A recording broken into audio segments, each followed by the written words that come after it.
So whether you've been involved in a self-rescue kite mare, or maybe you've done a self-launch with your foil kite from the water, I've made some videos on both of those things. Or if you're caught in a rainstorm, or there's lots of reasons, but you can get your foil kite wet. And the thing about these foil kites is they're easy to dry on the outside, but it's very important to get the inside dry as well. And that's a bit more of a project. I have evolved word on how I do it. Started to speak a little Norwegian there. Evolved how I do it, and so I'm going to share a little bit of that, what I've landed on, and just some general tips on drying your kite. So if you do find the information in this video helpful, you can help other people find it by commenting, liking, or subscribing.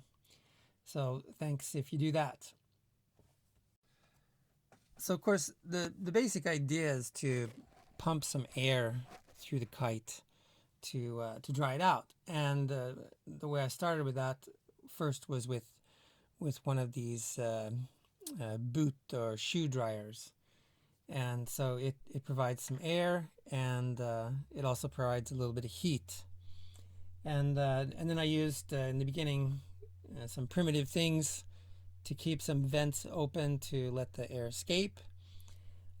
Later I used a much more high-tech thing, which is toilet paper roll. And you know, the shoe dryer works, and I sure like it, and I still use it to dry out my my wetsuit booties and my wetsuit gloves. For that it's great. But really I was a little disappointed that for me the volume of air that it pumps is not very high. And also I felt like the heat was not really necessary, and I felt like it added a sort of safety issue, because this actually takes some hours if you're really going to dry out the inside completely. And just, you know, leaving your kite unattended hooked to a heater, it makes me a little nervous. Now, nothing ever happened, but I didn't feel like I needed the heat. So I went online and looking for something that would be quiet and higher volume and no heat, and I landed on this. So this little Quiet Line 100, it's basically a for venting a bathroom, or you could use it for venting all sorts of things, but it's meant to be hooked into a ventilation system. And the 100 means it pumps 100 cubic meters of air every hour. I did a little bit of math, you know, just kind of estimating the volume of my 13 square meter kite. I don't remember what the math ended up being, but it ended up being like, oh, that seems like that's plenty of air, you know, for pumping air through the kite. They have larger capacity models, but I went with the 100. So before I show hooking this little unit up to the kite to dry it out, then I'm going to show a way where you can do it in a small room. So I'm going to say that I see the drying out thing as two stages. The first one is you need to hang the kite up sort of vertically. If you can do it on a clothesline like this outside, that's great. If you can't, you could try to loosely roll it or something, and then hang it like in a shower in your apartment or something, with the leading edge up and the trailing edge down. And what you're trying to do is use gravity to get the bulk of the water that's left inside the kite out.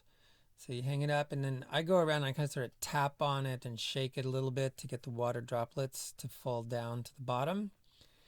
And then once the water's most of the water's down in the bottom, that can run out slowly through the pinholes in the sewing along the bottom. And if you find a little pocket of it where it's collected some water, you can actually just squeeze it gently, and that'll get the water out of those small pinholes from the sewing, if there isn't, you know, an actual little drain right there, because the drains on the kites are limited.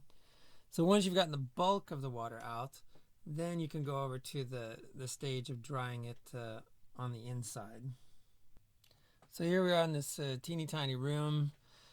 The kite's flaked across. It's just a double bed. The ceiling's so low you can hit your head on it. I have these toilet paper rolls that I use to put in the vents to let the air out of the tip. So I just plug it in, And you can see the little fan gets going. It's just hooked up to the baffle there on the leading edge with a little rubber band around it. And then what I'll do is I'll just leave it there on the bed. And I don't put the toilet paper rolls in the tips to vent the air out until the kite is like fully inflated. Because if you put them in early when the kite's folded like this, it doesn't inflate so well. If the kite's laying flat on the floor, it's no problem. It'll just inflate with them in. But so I wait until it's fully inflated. So as things go along here, see it's getting pretty inflated. Not fully just yet, but it's getting there. And so soon I'll be dropping those toilet paper rolls in the tips. Now I've placed them in the tips, and you can see the kite's quite full. You know, it's occupying all the space all the way up to the ceiling there. But I found this to be a good way to do it. It's like good to get it out of the sun and like have it in a small room. So here you can give a listen to the air coming out of those vents. It was there. Here, and one more time.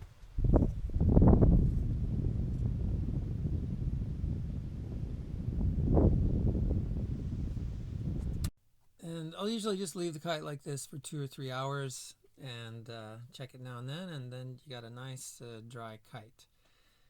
Now when I bought this little fan, I bought it in Norway online, and I wasn't able to find the exact same model on Amazon.com, but I did find this model here, which I think will do a similar job. And what I like about this model is some of the ones you see are made out of metal, and since sometimes your kite's got some salt water on it, probably not such a good idea. So I like that it's in plastic and is compact, and gives you the volume that you need, but not too much, and is hopefully quiet. So hope you find that of help, and thanks for watching.